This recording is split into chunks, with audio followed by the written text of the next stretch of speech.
Les collections NFT sur la blockchain Phantom. Salut à toi et bienvenue dans cette toute nouvelle vidéo de Cryptomage. Aujourd'hui, on va regarder les collections NFT qu'on va trouver sur la blockchain Phantom. Avant de commencer la vidéo, deux choses. La blockchain Phantom, il va falloir bridger pour aller dessus.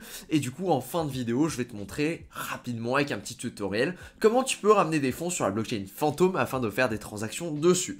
Deuxième chose, ce qui va être très intéressant avec la blockchain Phantom, c'est qu'on est sur une blockchain qui est encore relativement petite et du coup elle a pas mal de spécificités, chose que tu ne retrouveras pas forcément sur Ethereum ou sur d'autres blockchains.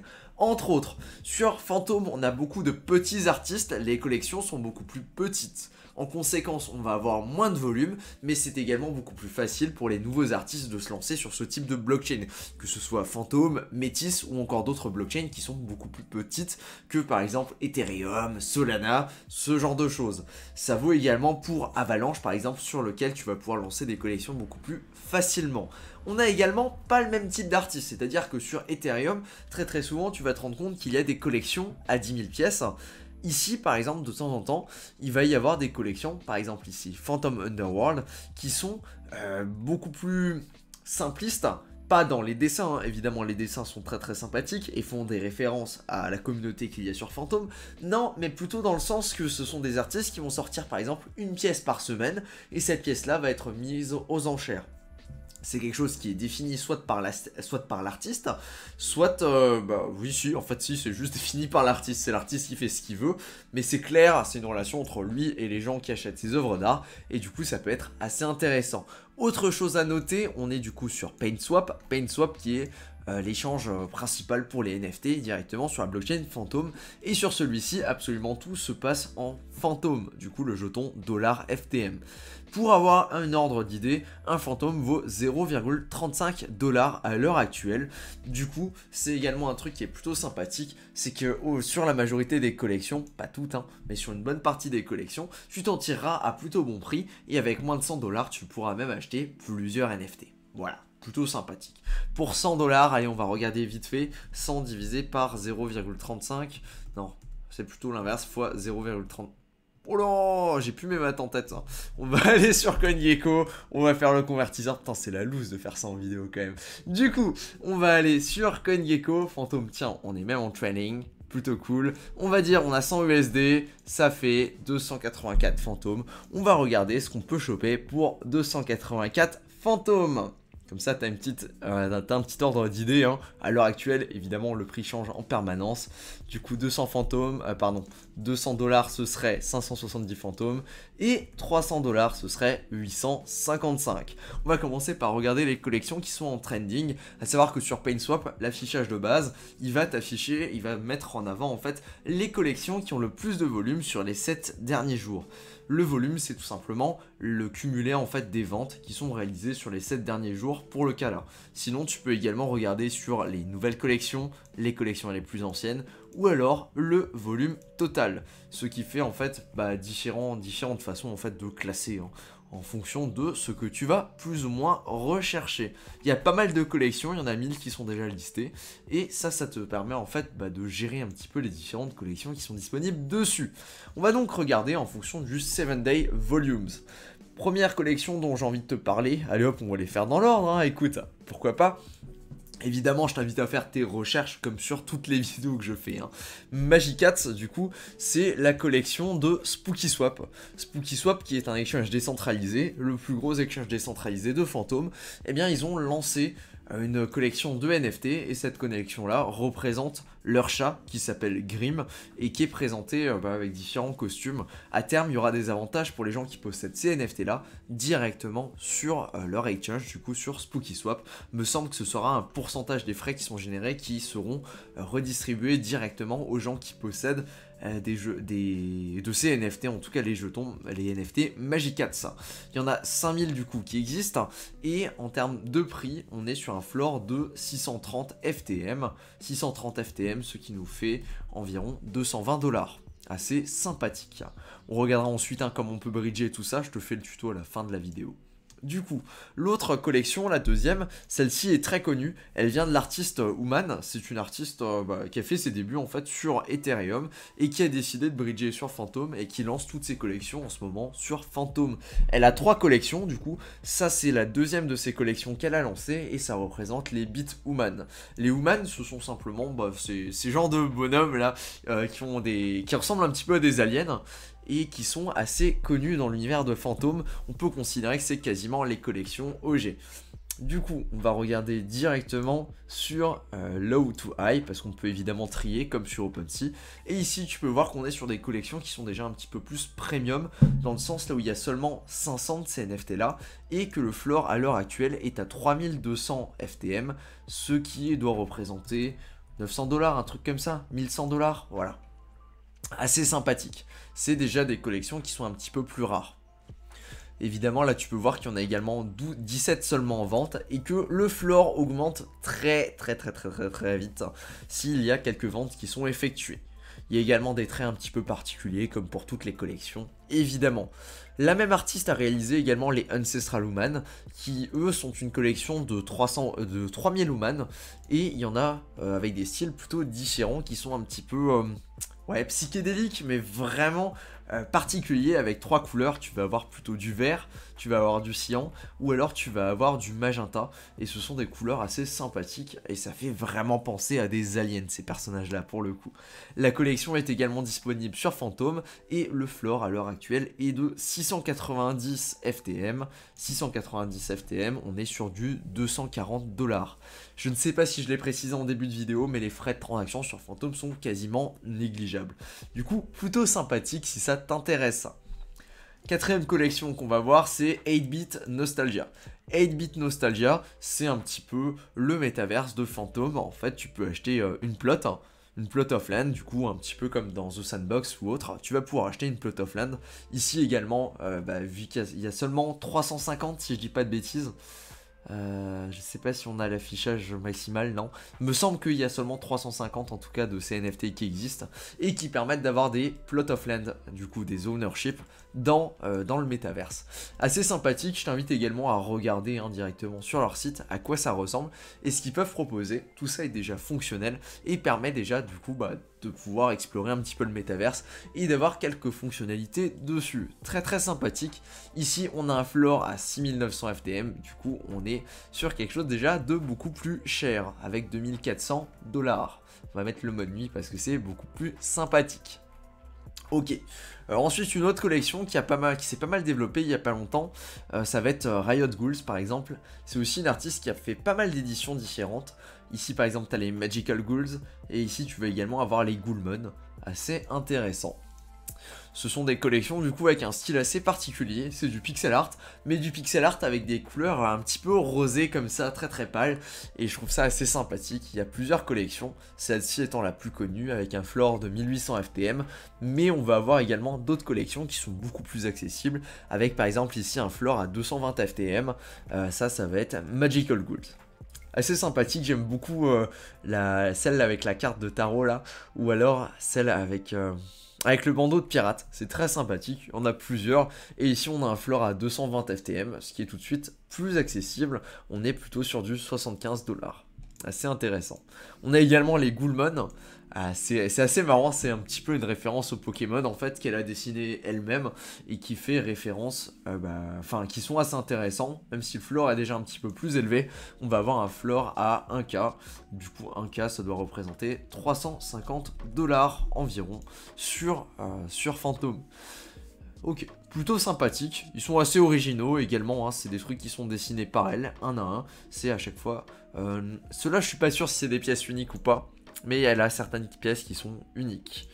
Ok, on peut aller voir par exemple les Cybernecos, assez intéressant la collection là, ils sont aussi en train de créer un métaverse.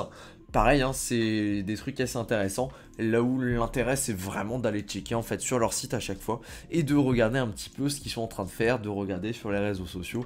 C'est un écosystème qui est vraiment en plein développement et du coup il y a pas mal de choses assez intéressantes. Celui-là a l'air vraiment sympa en termes de design.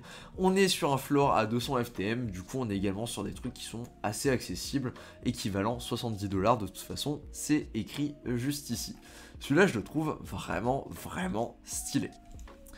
Voilà, je t'invite à faire tes recherches, à regarder un petit peu dans le classement. Il y a pas mal de collections qui sont assez intéressantes. Et surtout, il y a pas mal de collections qui vont de temps en temps popper comme ça, sans raison. Et qui vont, pour les trouver, en fait, il faudra simplement regarder le Twitter directement sur la communauté de fantômes. Et il y a pas mal de choses, il y a pas mal de collections, chacune avec des designs plus ou moins uniques. C'est ça vraiment ce que je trouve qui fait le charme de fantômes, c'est qu'on va avoir différentes choses. Également, les Phantom Lords, plutôt sympathique. Eux, ils sont carrément en train de développer un jeu et ça fonctionne de façon assez originale. On est quasiment sur un jeu au tour par tour. On a également un système de stacking qui existe et ils ont des designs vraiment particuliers, là où c'est quasiment des personnages que tu dirais qu'ils pourraient sortir en fait d'Elden Ring avec des armes, des bâtons, des magiciens, etc. On est sur un floor de 35$, ce qui est également très très accessible et qui peut permettre de rentrer dedans assez facilement. Tu noteras qu'il y a 3333 lords qui existent et qu'il y en a seulement 8 qui sont listés ici. Très sympathique, preuve que les gens s'intéressent beaucoup à ça. Ensuite, on va avoir ici par exemple les Skullies. Skullies qui est un design un petit peu particulier, qui ressemble un petit peu à des dessins à la craie en fait je trouve. Et c'est assez original, tu peux les voir juste ici. On a un floor à 250 FTM, du coup également très très accessible. Voilà, je t'invite directement à aller faire tes recherches, à descendre un petit peu et à regarder ce que tu peux trouver. Il y a des collections qui sont plus ou moins intéressantes et chacune ont plus ou moins des choses à montrer. Avant de clôturer la vidéo, je voulais également te montrer la collection de quelqu'un qu'on a sur le Discord qui s'appelle Anemol. Donc on va regarder ça tout de suite. C'est plutôt des dessins et ça va rentrer dans le... Enfin, des dessins. Ça va rentrer dans le cadre en fait des artistes qui vont faire des pièces de façon quasiment unique. C'est-à-dire que tous les X, elle va sortir une pièce de cette collection là. Et du coup, bah, c'est ce genre de pièces là. Il y en a certaines que je trouve qui sont vraiment particulièrement sympathiques, notamment celles que j'ai mis sur la miniature. Par exemple, celle-là, je la trouve vraiment très très cool. Il y en a 2-3 autres comme ça avec des dessins que j'aime beaucoup. On est également sur des artistes du coup qui vont faire des pièces un petit peu uniques et qui vont répondre à la demande. Bref, c'est des modèles 3D mais qui sont vraiment assez bien foutus et qui sont assez originales parce que tu peux t'amuser à zoomer dessus en fait et il y a une très très bonne qualité dessus. Je sais pas si c'est sur celle-là ou si c'est sur une autre. Lead to Original Media et est-ce qu'on arrive à le choper directement ou pas? Très très bonne question. Ah, elle est peut-être un petit peu lourde, c'est possible, c'est possible. Tac, ouvrir dans un nouvel onglet. Est-ce qu'on arrive à zoomer dessus? Je sais plus si c'est celle-là ou alors si j'arrive pas à l'accéder là. Mais en tout cas, c'est vraiment très très détaillé et je trouve ça super impressionnant la façon dont c'est fait. Également, vite fait, petit exemple pour une de mes collections, enfin en tout cas ma collection, celle que j'ai sur Fantôme, c'est la collection Chunk NFT. Et ici, nous on a en fait des modèles 3D. C'est-à-dire que si tu veux regarder pour obtenir un chunk, tu vas obtenir un modèle 3D à la place d'avoir une image. Et l'idée c'est de développer un jeu suite à ça. On va bientôt lancer notre prochaine collection, du coup la deuxième, qui celle-ci sera des personnages également disponibles en 3D. Voilà, si l'esthétique te plaît, n'hésite pas à passer un petit moment à checker. Ici on est sur des prix déjà un petit peu plus moins abordables on va dire. On est sur du 8500 FTM. 8500 FTM, je pourrais pas te dire combien ça fait tout de suite. On est sur du 3000$. Il y en a seulement 64 pour cette collection là. Voilà, n'hésite pas à regarder hein. Les modèles 3D, moi je sais que je peux passer parfois mais des heures hein, vraiment à regarder. Il y a pas mal de détails dans ce que j'ai fait et vraiment ça me lasse absolument pas de les regarder avec la transparence et tout. C'est assez sympathique. Libre à toi de te faire ta propre idée là-dessus. Voilà. Suite à ça, on va commencer à vous regarder comment est-ce qu'on peut débarquer sur Fantôme. Il y a deux solutions pour débarquer sur Fantôme. Soit tu es directement sur Binance, sur Coinbase ou alors sur un autre exchange de ce type là et tu décides en fait d'acheter des fantômes et de ramener ces fantômes sur la blockchain Fantôme, ce qui est assez facile à faire. Il te suffit tout simplement en fait d'aller sur Binance, d'acheter des fantômes et quand tu vas vouloir les importer, quand tu vas vouloir les envoyer sur un autre réseau, tu vas sélectionner le réseau Fantôme et à partir de là en fait tu vas pouvoir tomber directement sur ton MetaMask. Tu y inséreras ton adresse MetaMask en tant que receveur. Ici par exemple celle-là, et tu vas sélectionner ton adresse sur Fantôme. cette adresse-là, enfin, c'est ton adresse MetaMask, hein, c'est la même, peu importe les réseaux, tu vas rentrer cette adresse-là sur ton Binance, tu vas dire d'envoyer sur le réseau Fantôme, et là, à partir de là, tu vas recevoir directement des jetons dessus. Très très sympathique, ça va être les jetons que tu vas t'être envoyé. L'autre possibilité, on va pas aller sur le testnet mais plutôt sur Phantom Opera, c'est d'utiliser un bridge pour envoyer en fait des fonds à partir d'une blockchain vers une autre blockchain. Par exemple, si tu as des fonds sur la Binance Smart Chain, tu peux décider de t'envoyer des fonds directement sur Phantom, quasiment peu importe les tokens. L'idée c'est d'acheter des fantômes du coup sur la BSC pour pouvoir te les envoyer sur Phantom et pour pouvoir faire des transactions à partir de là. Évidemment tu peux envoyer d'autres jetons comme par exemple des BNB, mais attention, si tu n'as pas de jetons sur la blockchain Phantom, bah tu ne pourras pas faire tes transactions et du coup ça peut être assez embêtant. Du coup, pour obtenir tes premiers jetons fantômes, je t'invite à aller du coup par exemple sur SpookySwap ou alors sur PainsWap, d'aller sur leur Discord et d'aller demander en fait à des modérateurs, il y a des systèmes comme ça qui sont mis en place, de te donner 0,05 fantômes ou l'équivalent, hein, pour pouvoir faire ta première transaction et pour pouvoir faire la conversion afin de pouvoir utiliser la blockchain fantôme. Tu verras, ça coûte quasiment rien de faire des transactions, mais par contre si t'as pas le fantôme symbolique pour faire la première, bah malheureusement tu risques d'être bloqué. Voilà pour cette vidéo sur PainsWap et surtout sur les NFT sur la blockchain Phantom. J'ai oublié de mentionner quelque chose, il y a également une autre marketplace, ça s'appelle NFTKey pour les NFT sur Phantom et celle-ci, elle fonctionne un petit peu différemment dans le sens qu'elle va plus ressembler à ce qu'on peut avoir sur OpenSea. Évidemment, hein, ce ne sont pas les seuls blockchains, ce ne sont pas les seuls marketplaces qui existent, il y en a d'autres. Il y a également Phantom of the Opera qui existe et il y a également Artion, même si celles-ci sont moins utilisées. Et on est beaucoup plus sur de l'utilisation de PainsWap ou encore de NFTKey en fonction des collections. NFTKey, ce qui est plutôt sympathique, c'est que tu vas pouvoir avoir exactement le même affichage. Oh là, ça c'est pas bon pour YouTube, que tu vas avoir à peu près le même affichage de ce que tu vas pouvoir avoir par exemple sur un OpenSea, là où tu vas par exemple pouvoir regarder les différents traits et les listings, là où tu vas pouvoir checker en fonction, par exemple celui-ci, tu peux voir que View Full Details, là tu vas voir qu'il va avoir certains traits. Est-ce qu'on arrive à les choper sur cette collection là ou pas? Laisse-moi 2 secondes, je vais voir ça tout de suite ça. Non, il ne m'affiche pas les traits, c'est pas cool.